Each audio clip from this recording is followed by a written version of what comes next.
Hello, it's me, Recky, together with, Carol, and welcome back for another reaction. yeah. And this one has, since we started to do reactions in a more serious matter, you guys have been chucking in a bunch of suggestions, and we have decided to go with Jessica Buchanan and the SEAL team that rescued her.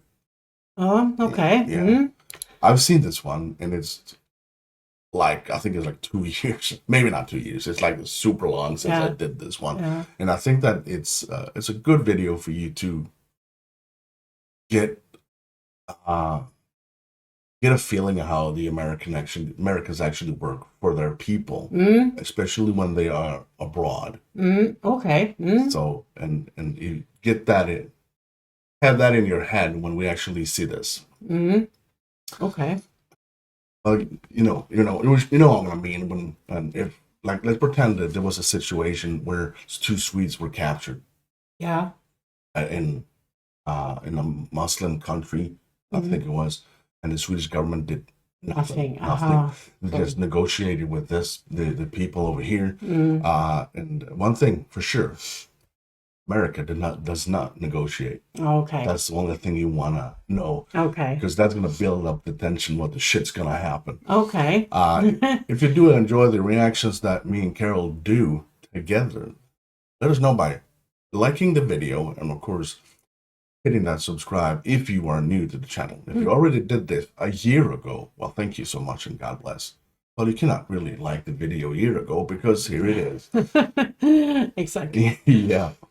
And we'd say thank you so much to everyone who, support us on Patreon or channel membership. Thank you so much for that. We got some PayPalers and the GoFundMeers. Yeah. And amazing comments that we get, which is just pure love and care. And we are loving that. That's the fuel we have. The shout out to the patrons.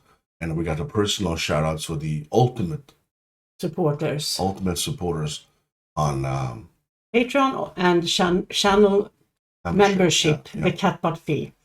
All right. Deja, Walt, Dwayne, Dana, Troy, Robert, Matt, Lon, Barbara, and Kathy. It's a good list. It's a nice list right there. And don't forget the super thanks. We started to get that, and it's really, really fun to see. So thank you so much for that too. Yeah. That's a new thing for us. Yeah. So everyone who did this, thank you so much. We see you. We'll try to comment you as fast as we can. Yeah. Of course. And thank you so much. The video we're gonna watch is about 10 minutes long. So I think we should just. May I just ask, a SEAL?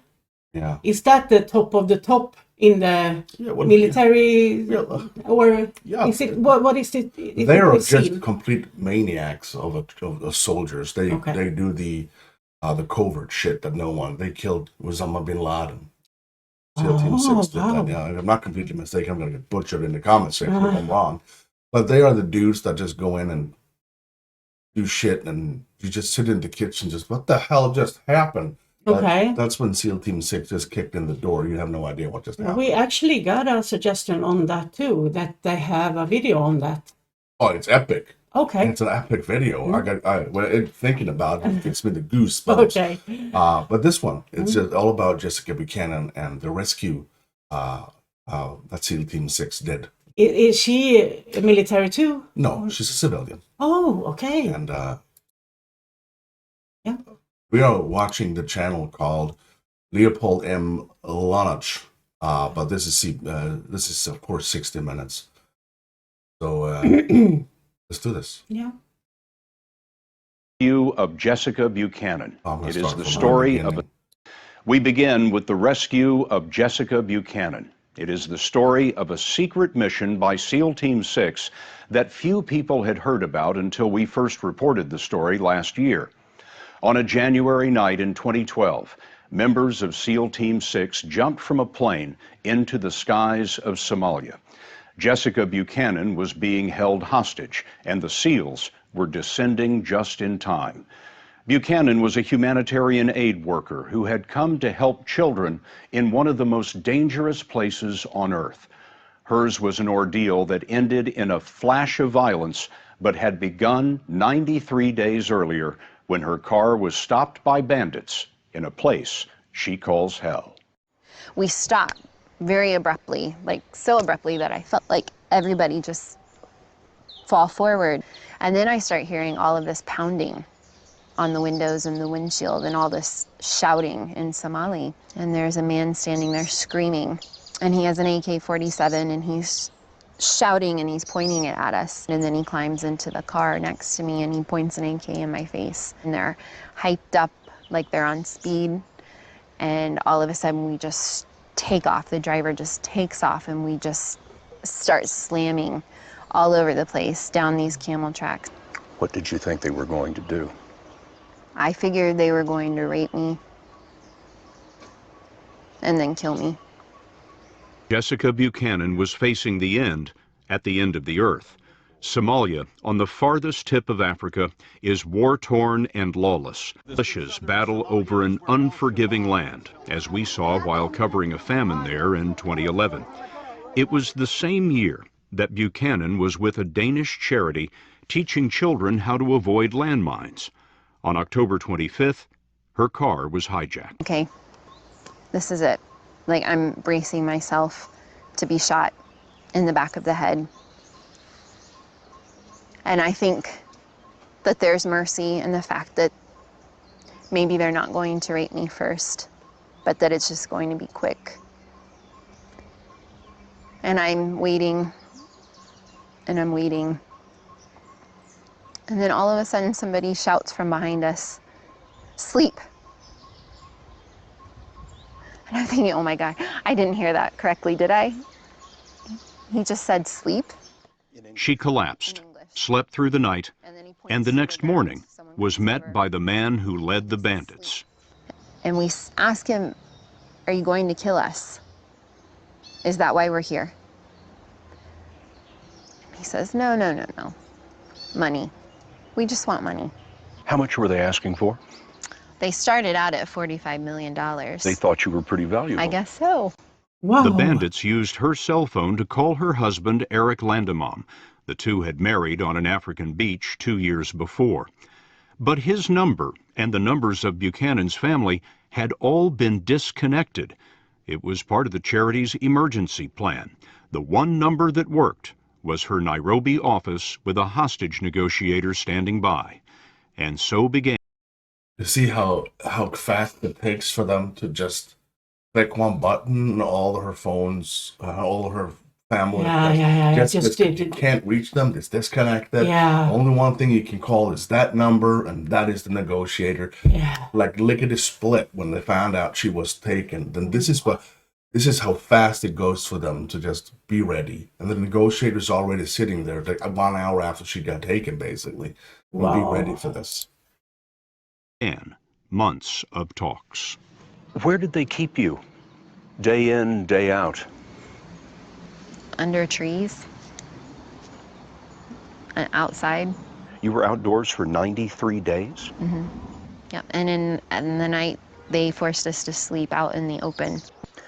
You and Paul came up with nicknames for a lot of the people who were keeping you. That's one of the ways you kept yourself occupied. We did. The 10-year-old boy? Crack baby. Because he was cracked out all the time. He was chewing cot, and he had 2 black holes for eyes. Oh my Lord. Cot is a plant that they just eat. I think it's both dried, but it's like drugs, like cocaine. You get to, that's a 10-year-old kid just ate that. Oh. There was nothing inside. This is one of the camps where she was held. The bandits hit her, pointed their guns at her, and put a knife to her throat. But it was exposure that took a toll. She lost 25 pounds. After 3 weeks, the bandits made a video to prove that she was alive. Have you seen the video? I have. Paul and myself, Jessica, we are safe and we are alive. I can tell I'm starting to lose hope at that point. But hope would have to last for 2 more months. As the many weeks went by, did you think the American government's watching me, they know where I am, and somebody's going to get me out of here? No. Why? Because I'm just an aid worker. You didn't imagine that the President of the United States knew your name? Never. Never in a million years. After 3 months in the desert, Buchanan had a serious urinary tract infection, and in a final call to the hostage negotiator, she said this. I'd become so ill that I couldn't stand up, I couldn't walk, so I was in so much pain. And I said, I think I have a kidney infection. And I started to cry and I said, I'm afraid I'm going to die out here. When that call was received here in Nairobi, it set off a chain of events that led all the way to the Oval Office. The FBI and the military consulted doctors who said that if Jessica had a kidney infection, she might have just 2 weeks to live. That was transmitted to the president, who was also informed that in just a few days, there would be a new moon. Perfect darkness for a SEAL Team rescue. Jessica Buchanan had chosen a star in the Somali sky to represent her mother, who had passed away a year before. She spoke to it every night, and with no moon, it was especially bright on January 25th. What did you say that night? Please tell God that I need some help. Oh. We need to get out of here. You couldn't have known that that prayer would be answered that night. I had no idea. She was on a mat trying to sleep when she heard a faint scratching noise. One of the bandits she nicknamed Helper heard it too. And I see this look of just sheer terror on Helper's face. On the guy, Somali And then guy. all of a sudden, it's just this eruption of gunfire. And I think, okay, well, this is it. This really is truly the end. And I cover up with my blanket again, and I just start saying, oh God, oh God, oh God. And I just remember thinking, or maybe I'm saying out loud, like, I cannot survive this. She thought she was being taken by a rival group, maybe Al-Shabaab, Islamic extremists who would surely kill her. And then all of a sudden, I feel all these hands on me, roughly grabbing at me. And I try to protect myself. And I pull the blanket closer on top of me, and then I hear my name. But it's not a Somali accent, it's an American accent. And I can't compute, like I can't understand that somebody with an American accent knows my name. And they say, Jessica, we're with the American military. We're here to take you home, and you're safe. Boys. And I pull the blanket down from my face, and all I see is black. Black masks, black sky, and all I can say over and over is, you're American. You're American. I don't understand. You're Americans. Thinking, how did you get here? And I'm still alive. And they ask me where my shoes are, and I don't know. And one of them picks me up and starts running. He runs for several minutes and puts me down on the ground.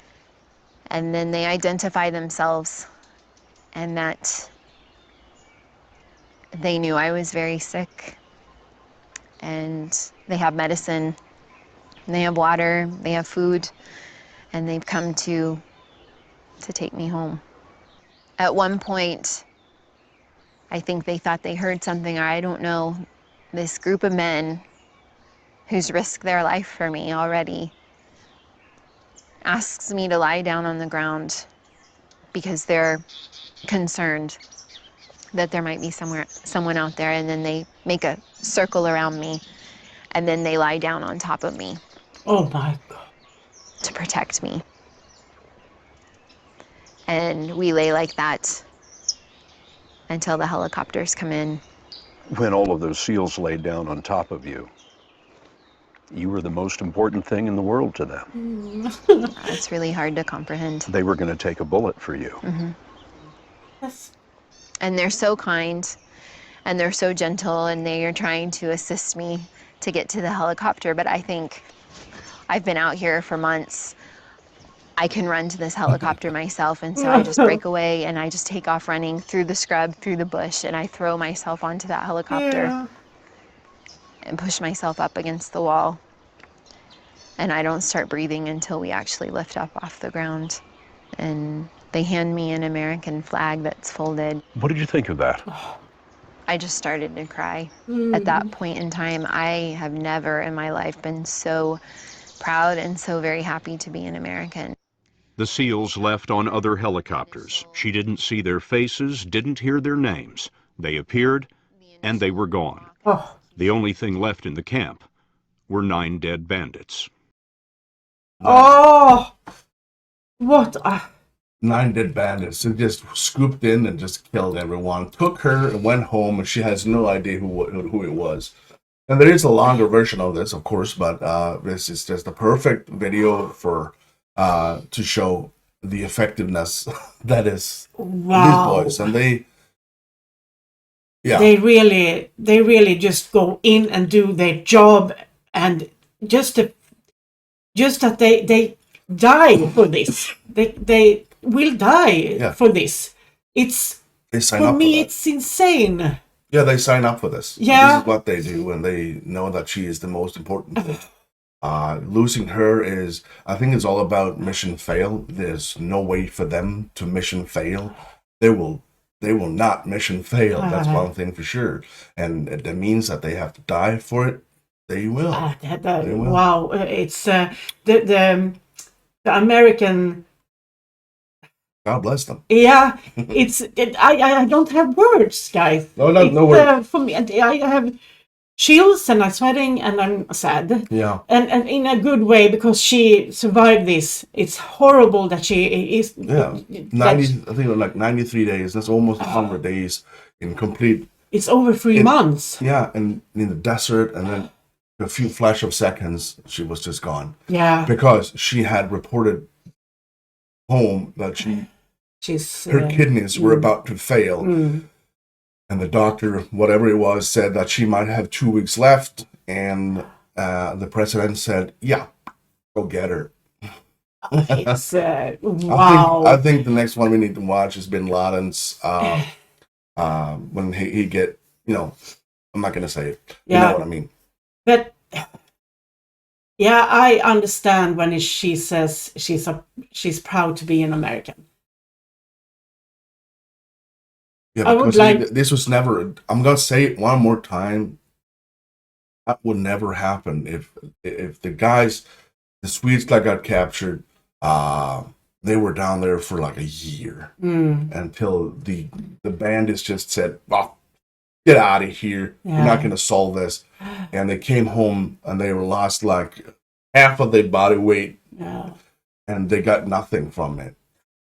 This is the difference, and I hope you understand the difference between the mentality that Americans have towards their own people. Yeah, absolutely. I think we are all in agreement that this is one of those videos that just shows the fact that how effective things can go from day one until the last day. She survived this. She's home, and I know there was a Danish. If I'm not completely mistaken, there was a Danish aid worker that actually got killed. I don't know if she died during the event of the 93 days, but I can't really remember. Okay. I think I got a comment from that when I did the video. Okay. But then again, not sure, so don't quote me on that. If you did enjoy this, don't forget to smack the like and of course hit that subscribe. We would greatly appreciate that. And let us know what is next when it comes to reactions. Yeah. Other than that, I'm Recky. And I'm Carol. You stay safe.